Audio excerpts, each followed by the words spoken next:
So at the library, okay, so I'm just going to go in order kind of the events. I know Municipal Line is not who I liaise with, however, I get the information from the Equality Institute with regards to a grant that I had applied for last year. And so they had sent me some information, but it had kind of slipped through for me. And Denise was kind enough to bring it right back up to the top of my email list. And I stayed up till 2 p.m. that night, and I sent in an application for another grant to hopefully support that same program, the teen mental health aid that they offer to the PHS high school students. I think it's the sophomores. It's a very popular program, but it's also a program that's been incorporated into the health program in school. So we'll hear from that, I think, end of November. And it is a competitive program, so we'll see where it sits. Yeah. And I did attend, the Quality Institute still sends me information, so they did a program on suicide prevention, so I attended one of their classes, and I wanted to share a couple of these with you because it surprised me. 1,000 people died by suicide in the U.S. in 2023. That was a very upsetting number a year. And 7 out of 100,000 died by suicide in New Jersey. New Jersey has the second lowest rate of suicide in the nation. Alaska has the highest at 28 out of 100,000 died by suicide. Men are 3.8 times more likely to die by suicide, but women attempt suicide more than men. Very interesting. And the highest rates of suicide are among age groups 35 to 44 years, and then again 75 to 85 years. So I mean, for me, these statistics are good to show us kind of where we can inject ourselves at what stages and what ages to maybe be part of the solution rather than the problem. But it was uplifting to see that New Jersey has the second lowest rate in the nation. Yeah. We are continuing in our affordable housing subcommittee to meet and continue through the work of the affordable housing. I did, Mayor Cranbury, I did watch a presentation at the library a couple of weeks ago, and that was by CHA. And at that meeting, I felt like that, a very direct instruction was given opposite to what the TC kind of was promoting, which is to send in commentary to support the amendment of the language in the 250-foot buffer. And it really didn't sit right with me that a direct opposite instruction was given to the attendees at that meeting, and people were watching that meeting online.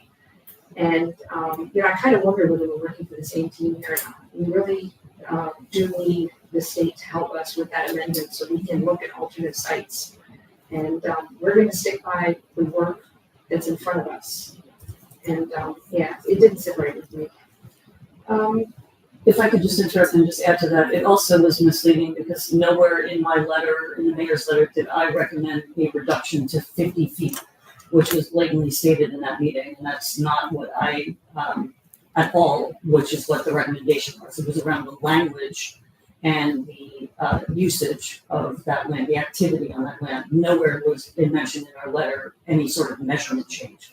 So that's also important to mention as well. So it's good to proofread work. But it also just showed that I think that we may still continue to be emotional in an issue, but not very educated in it. And I'm asking us all to let's look at this with the same level of scrutiny, so that we can talk about the facts as opposed to our emotions. On a brighter note, on a happier note, I attended the new residents welcome on September 26th, held at the public library. We had at least 36 people attend, children, adults, people. Some people have purchased here in Cranbury, but not yet moved in.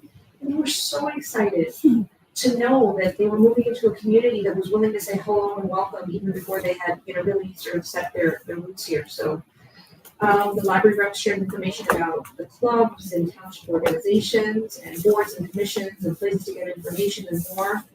And there was a lovely line of people getting their library card. So, it was a perfect welcome. So now we're at 99% of residents that have library cards. We have a really good track record there, which is pretty good. Yeah.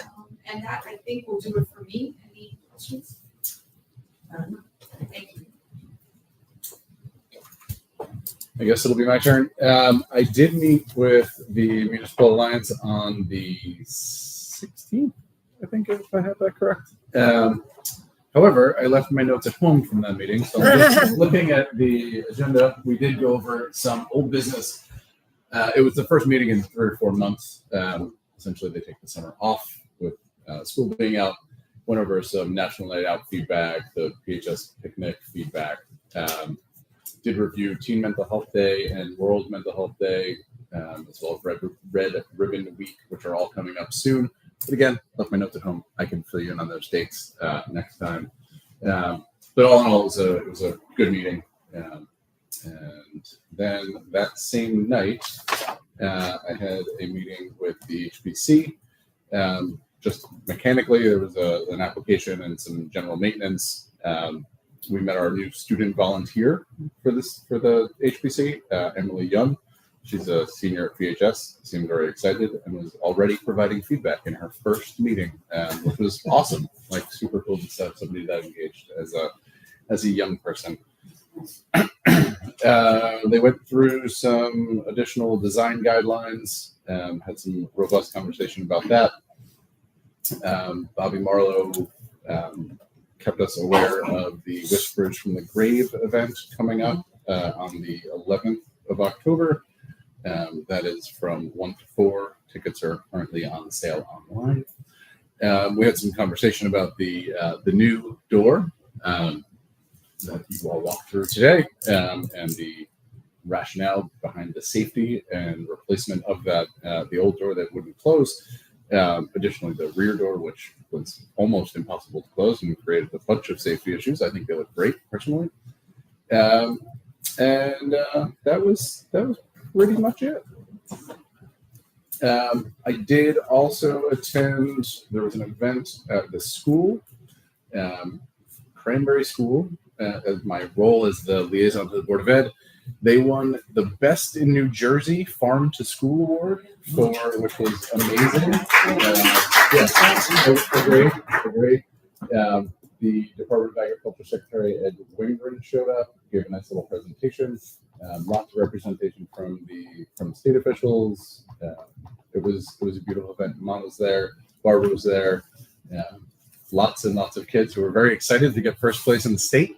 Literally of all the districts in the state, that's a big deal. Their aquaponics system that they moved and revamped, which is super cool for the kids to learn from, as well as Pontonian, the food service company that works with the school. They do a great job of fresh fruits and vegetables and things of that nature. So that was great. And I think that's it for me, Mr. Scott. Thank you.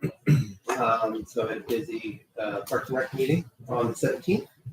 A lot of things to get to. So we discussed the flag, American flag at Village Park. There is a pole there. The Parks Committee was unanimously in favor of installing a flag and figuring out lighting. Christina Patikis looked into it. She found that they could get solar powered lights that would be up to the task. The Lions Club actually stepped in after the meeting and offered to pay for it. So, that's all good news.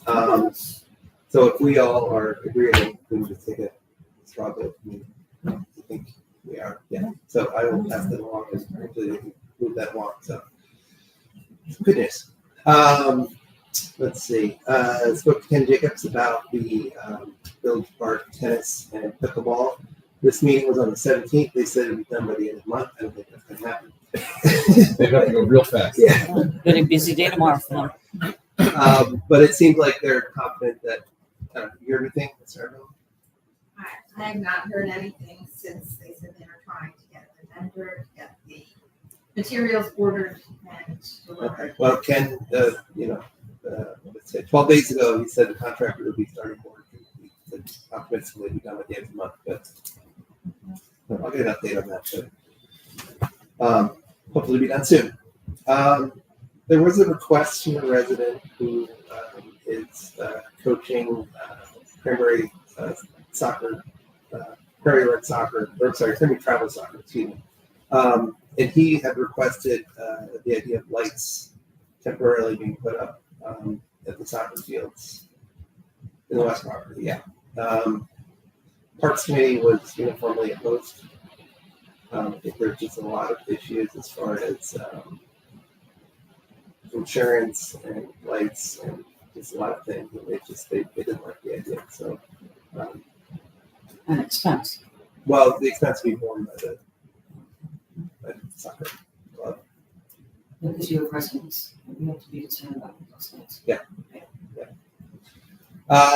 There was another group of residents, and I know you've heard about this at Manhattan, who were interested in possibly installing a cricket pitch. I know those talks are ongoing. I told Brendan they should really just sit down and iron out the details, exactly where, exactly how, the size and the use and all of those questions. Because those questions are still unanswered, so I don't really have any details on that, but they're going to continue to look into it. I did my own research. I underestimated the size of the Yeah, pitch. they're long. Yeah, I was really surprised at that. Yeah. And I think we've gotten several requests in the past. This one was the one that just bubbled up to me. So Yeah. I'm glad it's being thought up on official. Yeah, Kind of that same process of like who, what, when, where, why with it, Yeah. right? So if it doesn't go anywhere, at least you did some baseline diligence on it. Yeah, exactly. So it's just a lot more details that we fill in to actually get specifications. And then we can say, yeah, great, good idea, but the actual where, and the use, and the time of use, and the conversion for soccer, cricket. So all of the things will be ironed out. So they're going to continue to work on that. The people who were planning to help volunteer and get it done.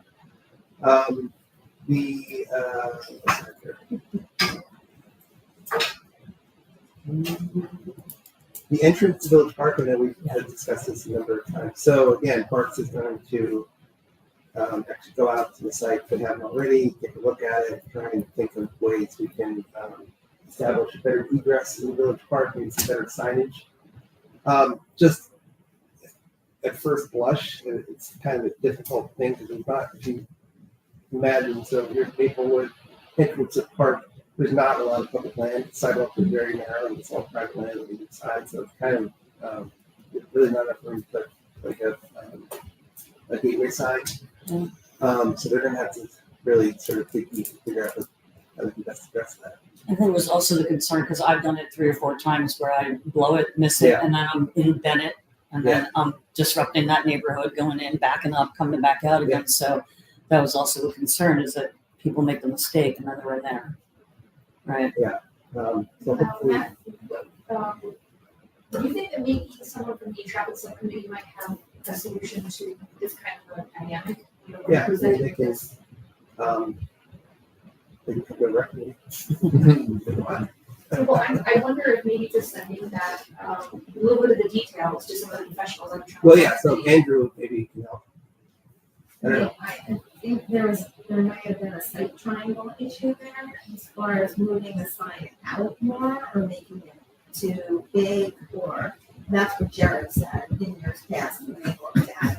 That was the issue. That's why it's where it is and the size that it is. Did he move it up? I mean, maybe. Because I passed it today and I Not was like, recently, I don't think. because it's pretty Might be. high The trees.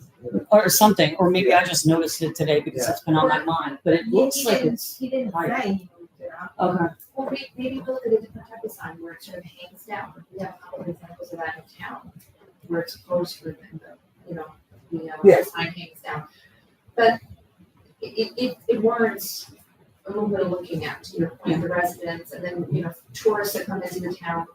I just remember a day that Senator Greenstein came in for an event and was totally lost. I had to walk out into the middle of the street because it's just not easy to see. Yeah, no, I agree. And it doesn't have a physical address, as we saw from the trunk or treat event that's going on, because someone at 38 Maplewood was about to have a lot of visitors at their house. So they changed it, They took can out come to the my house, address, it's took fine. out We the, don't get a lot of trick-or-treaters. yeah, they come took by. out the double P in Maplewood, and then said the entrance is off of Maplewood Avenue. So that's the best you can do, because the park literally doesn't have an address. Only one thing. Correct. They double P'd it, so I helped them with a couple of things on that flyer. But, yeah. My only other thought was, that road is ours, the entrance road, and, at least we did it, though, right? Yeah, I mean, we could have done like bump outs, make the sidewalk a little bigger, maybe like a sign, but that's not a here and now problem. It's that road. But, they will, go, they'll take some pictures, they'll measure, they'll look at it. But yeah, I agree. Maybe at that point we want to do the way we can pick out other signs. Where are the signs you're looking at? Well, we don't necessarily have hard signs that hang, but we do have signs in town that hang, where it's a poster and Yeah. right? Yeah. And that may be just a way to elevate that sign so the line of visibility is a little better. Mm-hmm. And it doesn't require so much square footage on the ground. That makes sense. I'll bring it to them. For next year, for their capital project, we're looking at a couple different things. One is if you imagine Village Park where the walking trail is, imagine the baseball field here, Brunswick Hill, that we're calling it. What do we call it? The big hill. The big hill. The Big sledding hill hill. is here. How about the sledding hill? The sledding hill, yeah, if it ever snows again. The sledding hill. The path goes like this, sort of a circle there. They were looking at putting a gazebo in, a freestanding off the shelf, $7,000 to $10,000. That's something that they're going to put together and put in their capital for next year. So I'll put on your radar just so you know, you're not surprised. In addition, I know this came up last year, they also asked again about trees around the walking trail. I told them they should get in touch with Shade Tree and sort of come up with a plan for trees for next year. Let's see where that goes. And they're also putting together a survey.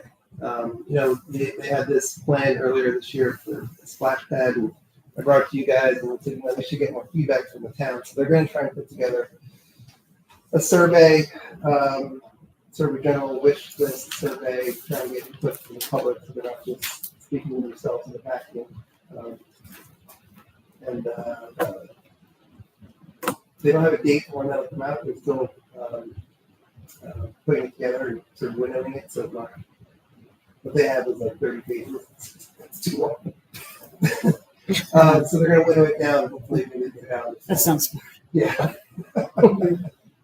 30 pages of. Yeah. That's it. So Kim just said, Tom Decker told them on September 15th, fencing should be up in the next few weeks. After that, porch will be sealed and lined and soundproofing installed. So there's no way it's being done by the end. Not by tomorrow. Not by tomorrow. Let's start that tonight. And if winter comes, it might not be until spring, so, but they're working on it.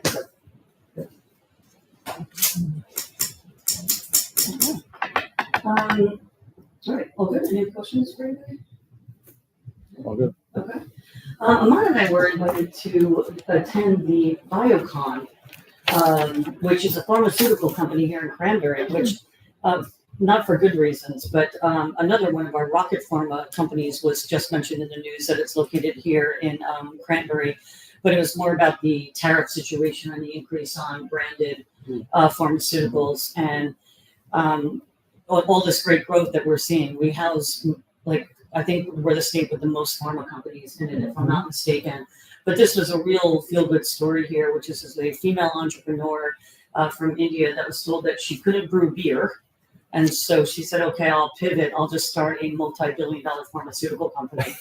So, never tell a woman no. That's my personal advice. But she basically started doing this out of her garage, and now they just had a huge expansion here. And we were able to go there, and along with all of our state legislators were there, and our local assembly folks, and the governor was there. So it was a really nice event there, and they had a ribbon cutting, and we got to tour the facility, which you can eat off the floor in this place. I mean, it's a pharmaceutical facility, and very, very low from a labor perspective, but it will add jobs, which is great, add jobs here in Cranbury. So it was really impressive for us to go there. We were happy to be invited.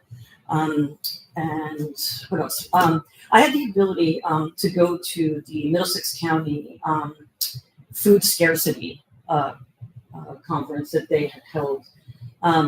And much like your facts about suicide, I came away not feeling great about food scarcity and the funding and the cutting of funding, and that coupled with the amount of people that need food. And we have quite a few of our residents in Cranbury that that Skeets Pantry through the Presbyterian Church works with. That number is growing. After COVID, it really shot up. And based on our economy and the things that are happening and the cost of food and all of that, the cost of our energy bills, those things are really creeping up. And I can't believe that, the numbers of people that are in need are going up, and then the amount that we're able to do. So as we're going into Q4, I'm just asking all the residents of Cranbury to really be mindful of this. The next 3 months are critical for Skeets Pantry in particular. Food banks are not being fueled and funneled through with food as much as they used to be too. So it's a real issue. And again, as we're talking about affordable housing, every town is going to have more affordable housing in it.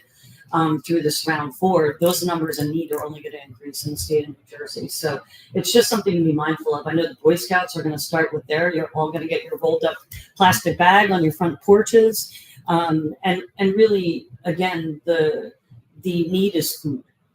It's not so much a monetary donation, because then that puts a lot of pressure on the pantry to have to go buy the food with the money. So I know it sounds crazy. Most organizations will take cash.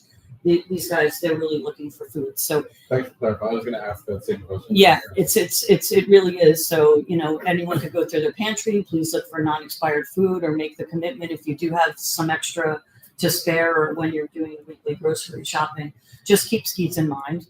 And again, it doesn't have to be Skeets. I'm not making a shameless plug for them, but if it's a local food bank or a charity of your choice that could help with this problem, I just think we all, need to be. So that we can see as many families can have some really good meals over the next couple of months. So just thought I would mention that.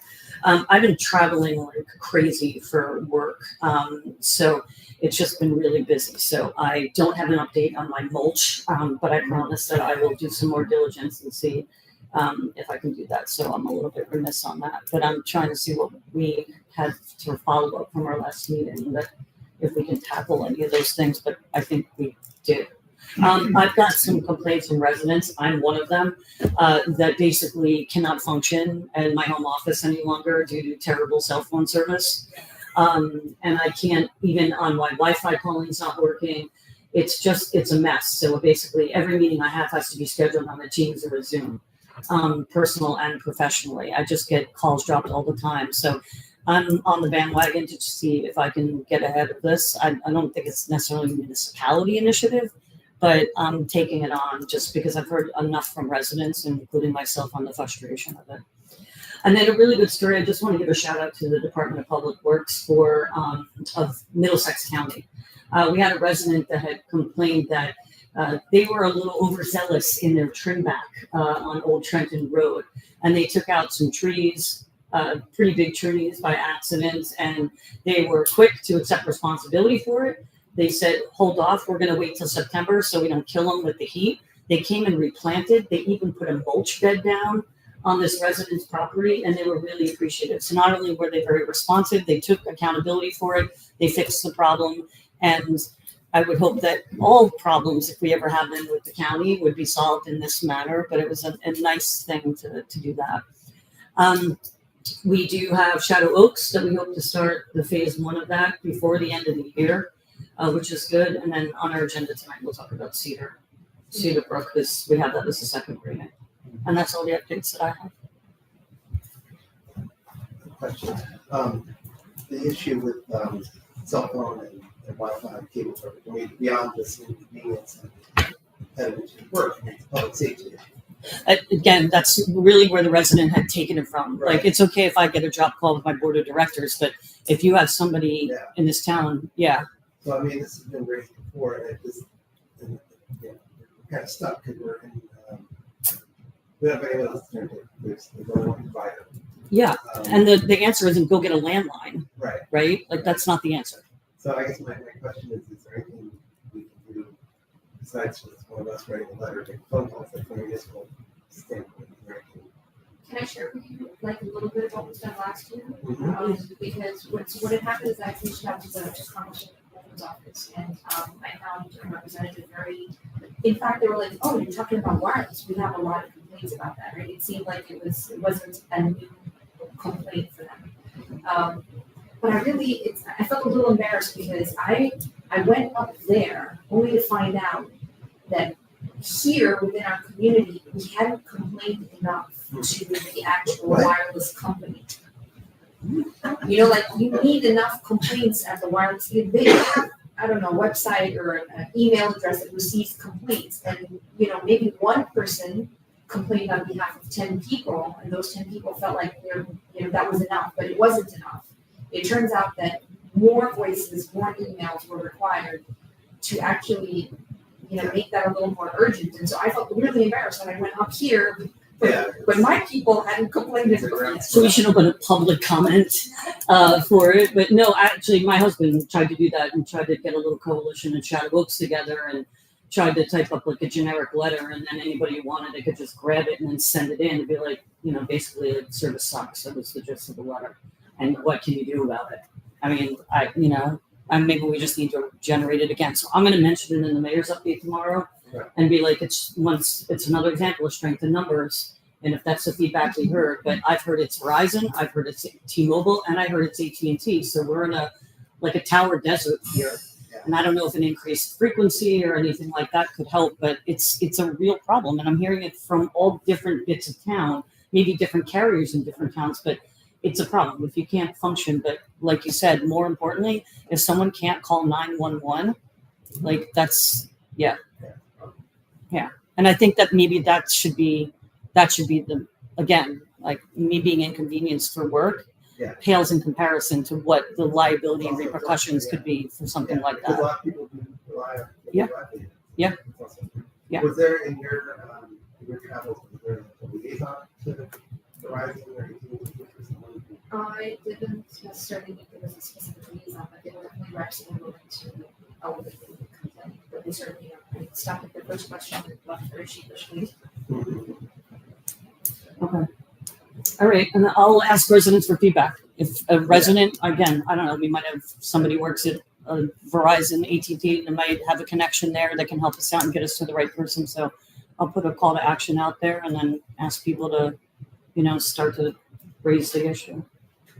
It's a two-pronged issue, right? It's the fact that cellular service is terrible, and we only have one option when it comes to the internet. And when I personally, when I revert to Wi-Fi calling, which then goes through Comcast or Xfinity, right? That doesn't work. Those calls get dropped as well. So it's cellular data and the Wi-Fi, which we've heard a lot of complaints about Comcast. I know that they're supposed to be updating their wires over in Shadow Oaks. We've got flags all over the place. We look like 6 flags over there, but nothing's happening. It's just a bunch of flags in the ground. So I don't know what's going on. Yeah, it's nothing new. I think we've all experienced it for years and years. And, yeah, but it's just we can fix it. It's come up a lot lately, so I'll try to put something in the mayor's update. Just real quick, what the Middlesex County food scarcity, was there any recommendation from the county and the ski's that entirety, was there anything beyond that? Well, who hosted it was a group called Replenish, and so the things that they were looking for was about how to continue to secure funding, and that the fact that they're taking it up at the state and at the federal level to try to preserve the funding of that. But all points are going that those types of programs are going to be cut, and you don't know what if we have an administration change at the state level. I don't know where this falls on the list, but the numbers were horrible. And especially when you talk about like children being affected and, still in this day and age that, we can't feed a general population in this country, it makes me sad. But it wasn't so much a call to action or this is what you can do. It was just, try to do what you can in your own community. But the numbers are remarkable. Mayor, I just wanted to maybe remind you, we can take this opportunity just to remind people that this weekend, October 2nd, 3rd, 4th, we've got the dump day. Happy dump day. Oh, yeah. Yeah. Bulk. Yeah, bulk recycling, renewable Cleanup. weekend. Yeah. So that's October 4th and 5th. And thank you for mentioning that. We also have the Keep Middlesex County Moving. We have our second walk to school on October 17th. So that's scheduled for 8 o'clock. So we'll have, hopefully we'll have a good turnout on that. And then also the Girl Scouts have also offered, we're painting the town pink for breast cancer awareness. So we'll have ribbons that will go up in town. The Girl Scouts did it last year and then they went around and took the ribbons down, which is great. I believe the box of supplies was delivered. And Delta Georges was alerted to that. So I believe on the 2nd, the ribbons are going to spend the day going up. So we thank the Girl Scouts for stepping up again, and not just for putting them out, but also they have the responsibility of taking them down again. So that'll be part of their community service badges, and so that'll be good too. But you just reminded me of old Flutter things that I didn't write down. So thank you. Okay. All right. Okay, and then we have no subcommittee updates, but we do, our CFO, we have a department head update. Yes. So every year, best practices checklist comes out from the state. We're required to complete it. That's the state's way of determining if we get folks state aid, which for us is energy receipts tax. We do every year. We will again this year. We needed a score of 32 plus. Our score was 38.5. Almost every question was scored on. One thing that we did not score on was having an EV charging station on municipal land. So I guess that's a big push from the state. But otherwise, yeah, we're getting 100% by the end of the year of our energy receipts tax. So just had to discuss that at a meeting and we submitted it. And would we talk about a potential EV charging station when it comes to budget timing? I mean, we have talked about it, we just don't really have land to put it on. That's part of the problem. I can't believe we're talking about this without Barbara. Yes, I know. Okay, let's table this till the next meeting when We Dr. can talk about Rogers this comes next back. meeting. Yeah, we'll wait for her to come back, but okay, on the radar. Okay. Got it. All right. Follow-up items.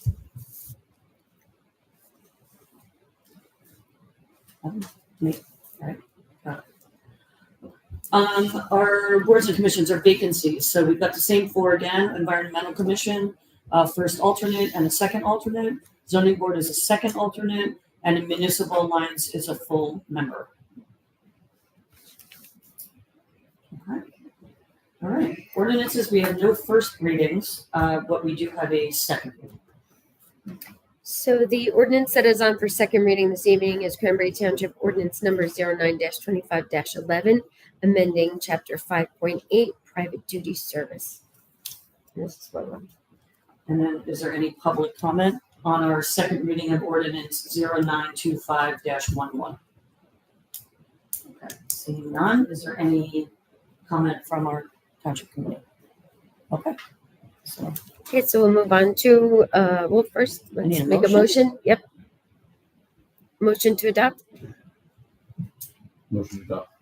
Second. Second. Thank you. We're going to move on to roll call. Mr. Christopher, Yes. Mrs. El-Badawi, Yes. Dr. Rogers is absent. Mr. Scott, Yes. Mayor Knierim. yes. Thank you. It's unanimous. Can I get a motion to move consent resolutions A through B? So moved. Second. Thank you. We'll move on to roll call. Mr. Christopher, Yes. Mrs. El-Badawi, Yes. Dr. Rogers is absent. Mr. Scott, Yes. and Mayor Knierim. Yes. Thank you. Unanimous. Okay, before we move into public comment, I just want to let everybody know I'm not angry. I was overzealous in wearing a sweater tonight. It's not quite sweater weather yet, and I'm boiling alive up here. So if I throw this ice water on me, I apologize to the public in advance. I think that I can. I'll share my fan. Yeah, it's not fall yet in my body temperature. Okay, so we'll open up public comment now. Just as a reminder, each member of the public has 3 minutes. Just come on up. You'll turn the microwave, microphone on. I really am hot. The microphone on until you see the red button stays on, and just sign in with your name and your address and state your name. So at this time, do we have any public comment? Okay. Thank you, the mayor, the township committee. sign in there? Okay. Yeah, and put on the microphone for the Yeah, of YouTube. course. And then you're just going to turn the microphone on till it hits red. And my address too. My address too. Yes, please. Thank you.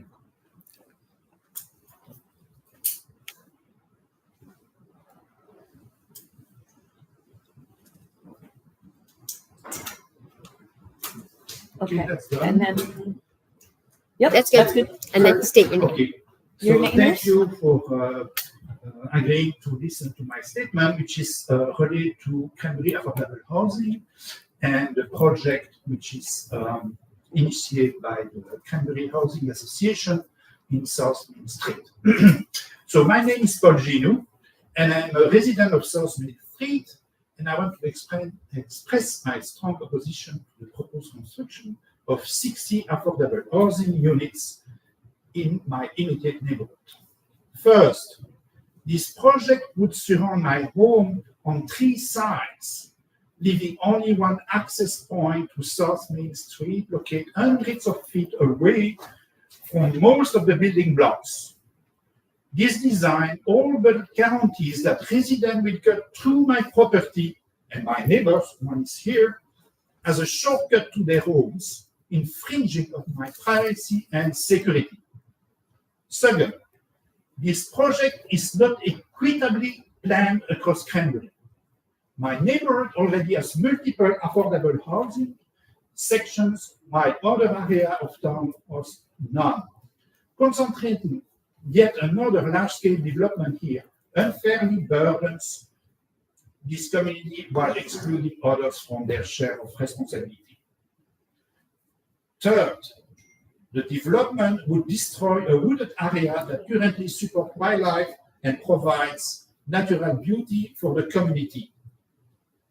In its place, the plan calls for parking lots to accommodate hundreds of cars, while it will significantly increase air pollution, noise pollution, and air traffic congestion in our neighborhood. Finally, I was never contacted by the Cranbury House Association, the initiator of this project. I only became aware of this project and this possibility to address the Township Committee because of the neighbor friend made me aware of this. This is deeply disrespectful to pursue such a disruptive project without reaching out to directly affected residents or offering an opportunity for dialogue. While I am willing to engage in constructive conversation, this dismissive approach taken so far undermines trust and community cooperation. For all of these reasons, the direct impact of my property, the unfair concentration of affordable housing in one area, the environmental destruction, and the lack of communication and respect for residents, I urge the community to reconsider or relocate this project.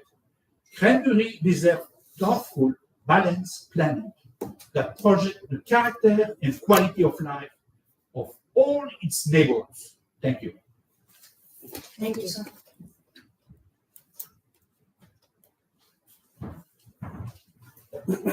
Any further public comment?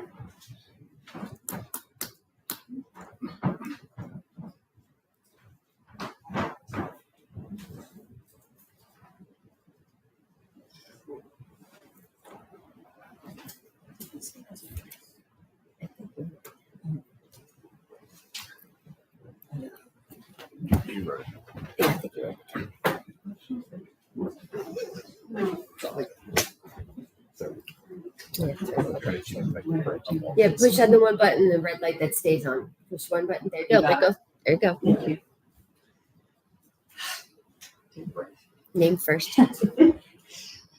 Good evening. I'm Jenny Pasapi, and I'm a Cranbury resident for 12. I've been a Cranbury resident for 12 years. I live on North Main Street, and I am a social worker, a mental health clinician. I currently work with older residents in Monroe, but I was recently an elementary and middle school counselor working in a nearby school district outside of Cranbury. There's a reason I can do all of that. I am here today before you asking the Township Committee to please write and send a resolution to the New Jersey State Legislature in support of the New Jersey Immigrant Trust Act, also known as Senate Bill 3672 and Assembly Bill 4987. I've taken the liberty of writing a draft version of such a resolution, and I have emailed copies to all of the committee members of that draft as well. Feel free to make any changes to it you like. 25.3%, almost 1 in 4 residents of Cranbury are foreign born. I and many Cranburians like me are very interested in preserving civil liberties and safety of various residents who have recently become the unwitting targets of ICE, Homeland Security, and the Customs Border Patrol.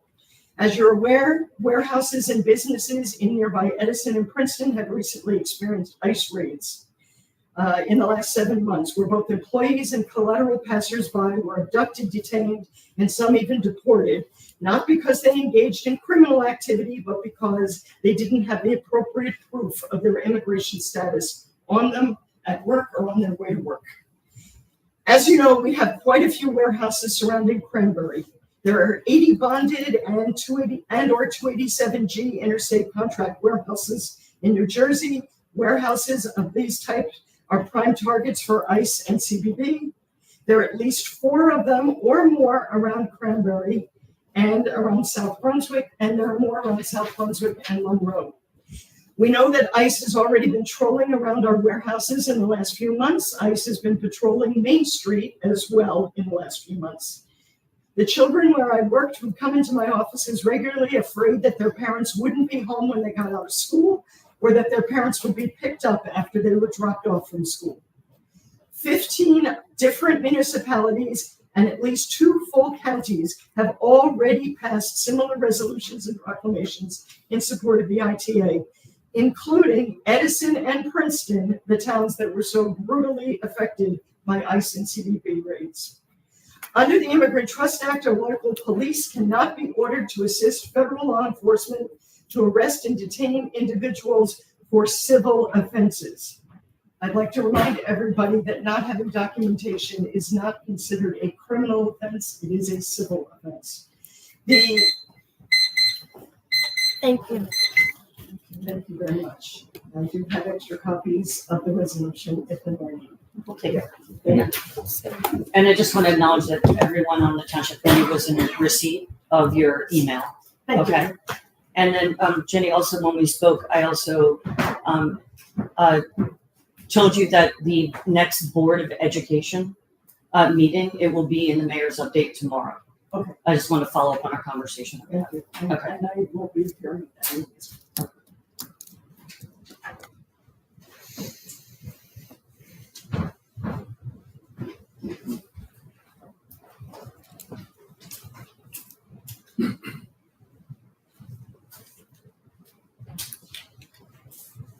My name is Laura Zerflu. I'm at 19 Bunker Hill. And to add to some of the things that Jenny just said, in addition to protecting people from being targeted, it actually protects our own residents. I've had conversations with the chief of police in Princeton, and one of the things that they're very careful about doing is separating their presence from the presence of ICE. When the police are associated with ICE, then you have a subset of residents that are afraid to report crimes. And I don't want to live in a community where there are people in my community that are having criminal activity against them and are afraid to go to the police and report those crimes. So it is something that we really need to consider for our own safety as well as for the safety of our fellow residents. Thank you. Thank you.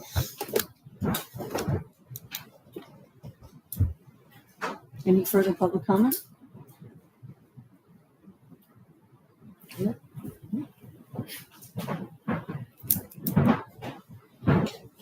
I'm not teaching a class, Mark. You don't have to Yeah, read. for sure. I didn't know anybody who's behind me.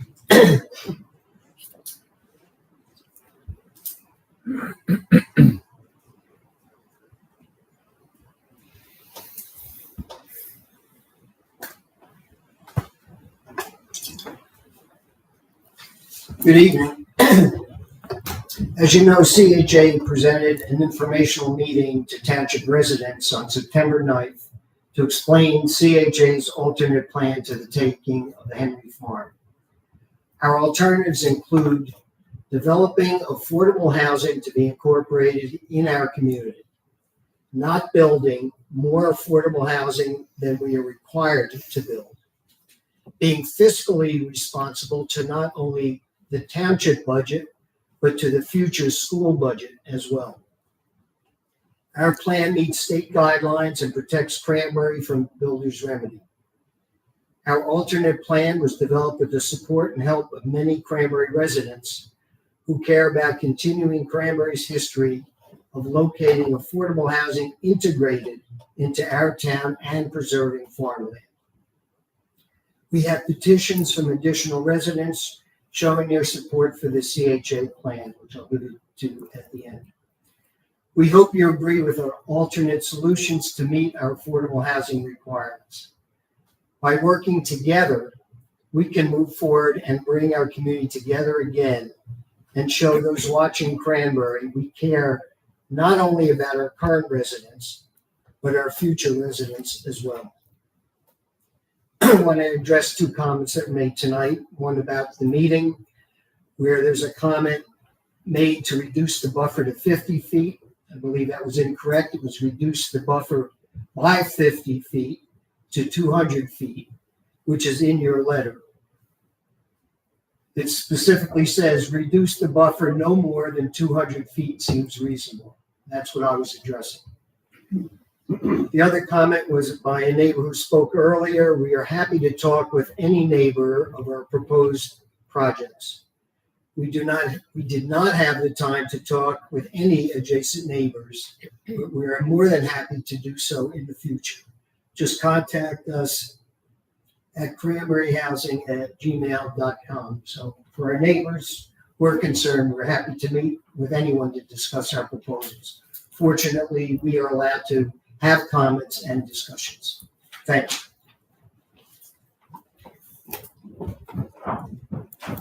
Is there any further public comment? Oh, my microphone is not on. Any further public comment? Okay. Seeing none, we will close public comment for this evening. Action items. I know mine. I'm gonna try to see what I can do, and I'll include it in the mayor's update, but I'll also try to do more research on cell and Wi-Fi service and see what I can kind of find out. I will take that action item. Any other action items? I have a few items that I need to follow up with Parks and Rec. I don't think I would meet with them prior to our next meeting. Okay. Action items. Okay. All right, we're gonna have a motion, we're gonna move into, You can do both together. okay, motion to move into closed session for resolution R09-25-124 and resolution 0925-125. So moved. Second. Thank you. We'll move on to roll call. Mr. Christopher?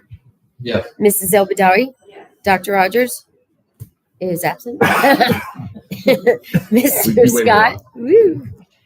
Mr. Scott? Yes. I'm sorry, Mayor Knierim. Yes. That's unanimous. And after closed session, will only be adjournment.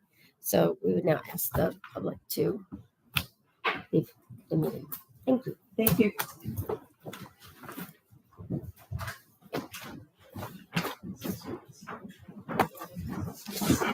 Let me turn it and everything off before I leave. Okay. You know, Hold on.